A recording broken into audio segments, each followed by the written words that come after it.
Welcome into the latest edition of ESPN FC. I'm Dan Thomas, joined in the studio by Shaka Hislop and Ali Moreno. Ali, normally when in Venezuela are going well, you say Vamos Venezuela. Yeah. What's the opposite of Vamos Venezuela in the context?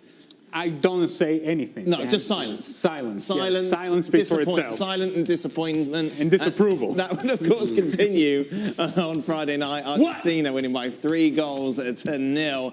Beautiful goal from Angel Di Maria. Messi getting on the score sheet as well. Argentina, of course, have already qualified for the World Cup. Venezuela, not so much. Right, this is a very serious show. Let's get back on track, shall we? Okay. What has made a lot of headlines is Lionel Messi's comments after that victory against Venezuela. He was asked about his future, and he came out and he said, I don't know what I'll do after the World Cup. I'm thinking about what is coming. After Qatar, I'll have to reassess many things.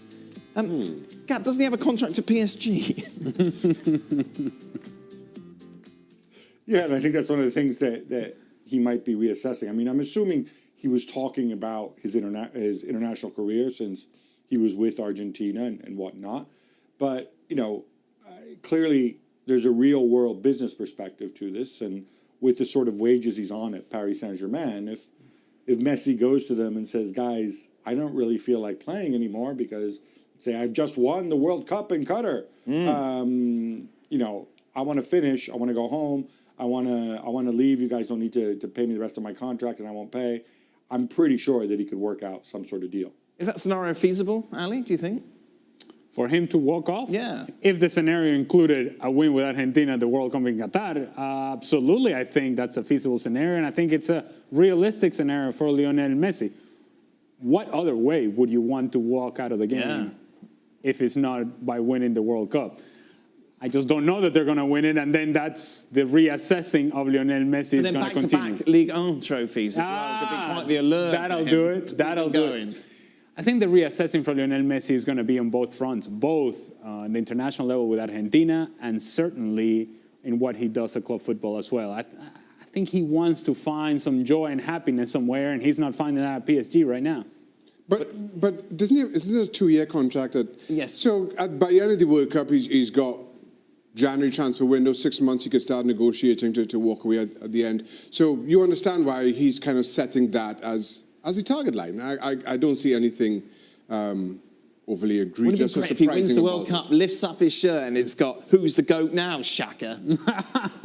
I'm a little concerned by how your mind wanders. Well, it's a little concerning. Now, of course, it is a real conversation at the moment. Argentina are amongst the favourites to go all the way in the World Cup, given their form of late. 30 games undefeated. Their last loss, you have to go back to 2019. Of course, they won Copa America in the process as well.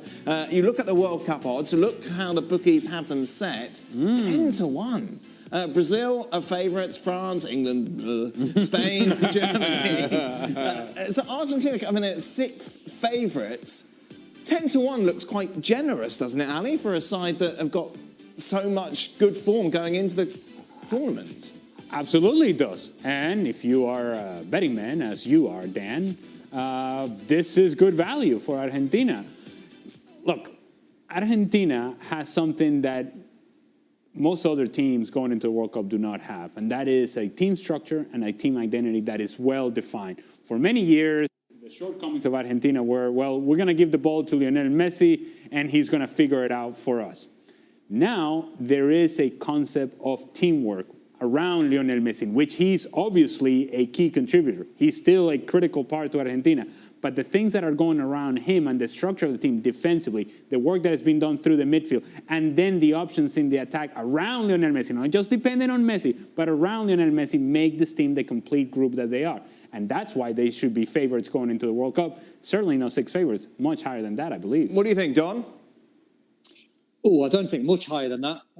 I think Belgium are a better side for sure. I know form says Argentina are in a good run of form, but I just wonder what they're like once they get to the World Cup and how they perform and the pressure that's on Messi. Belgium are old. They can't defend. We've been here, haven't we, with Belgium before? I would take Belgium in a World Cup final against Argentina any day of the week. Right, $1 million. There it is, Don. That's the bet. Good. No, I just we've all watched Argentina over the World Cups, and whether it's a pressure thing, whether the players who play for Argentina can't live up to Messi standards, which is understandable, obviously. I just don't see them winning it, Dan. Right, but why is the standard then Belgium? Yeah, because not Belgium either. Because if there was ever a picture of a team that has come up short in big competitions, the golden generation has been Belgium. So that cannot be the standard. Nope. If Don had used any other team, higher. maybe, They're higher, but Belgium is not the standard. Nope.